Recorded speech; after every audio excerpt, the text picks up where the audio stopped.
গত পরশুদিন কোচবিহার এসপি বাংলোর পাশে যে বাজি পটকা ফাটানোর নিয়ে যে ঘটনাটা হলো তার একটা ক্লিপ এখানে আসছে। সকাল আমরা পুজোর শেষে বাচ্চারা বলতেছিল বাজি ফাটাতে, যেহেতু কালকে দীপাবলি, ঠিক আছে, তো বাচ্চারা নর্মালি হচ্ছে বাজি ফাটাচ্ছে। আমরা ওখানে দাঁড়িয়ে দেখছি, ঠিক আছে। আমার হাজব্যান্ড নিজে দাঁড়িয়েছিল বাচ্চারা যাতে কোনোভাবে বোম মিসপ্লেস না করতে পারে বা কারোর কোনো ড্যামেজ না হয়, ঠিক আছে।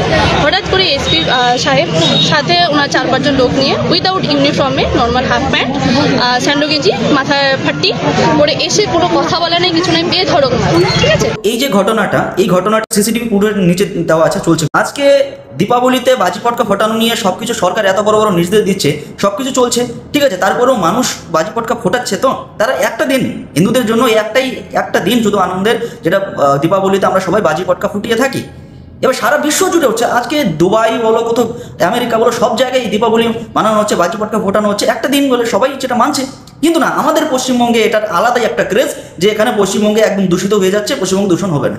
আজকে কলকাতায় দেখো, গিয়ে কলকাতায় আর বড় বড় শহরে মিউনিসিপ্যালিটির যারা লোক, তারা তাদের নিজস্ব যে কাজ, জঞ্জাল পড়ে আছে, রাস্তাঘাট ড্রেনেজ এত নোংরায় পড়ে যাচ্ছে, সেগুলো পরিবেশ দূষণ করছে না, ঠিক আছে। এদের একদিন হাওয়ায় বাজি পটকা ফোটালো হিন্দুরা, সেটা হচ্ছে সবচেয়ে বড় সমস্যা এদের জন্যই। আর সবচেয়ে বড় কথা হলো, যেই রাজ্যে নারী নির্যাতন এত বড় একটা কেস হয়ে যাচ্ছে একটা একের পর এক, আর সেই জায়গায় দাঁড়িয়ে একজন এসপি হয়ে কিভাবে মহিলাদের উপর, একদম এই যে মহিলাটার উপর কিভাবে হাত তুলতে পারে, বাচ্চাদের উপর, ছোট ছোট বাচ্চারা, তারা আনন্দ করার জন্য দাঁড়িয়েছে তাদের গার্জিয়ানের সাথে, কিভাবে হাত তুলতে পারে?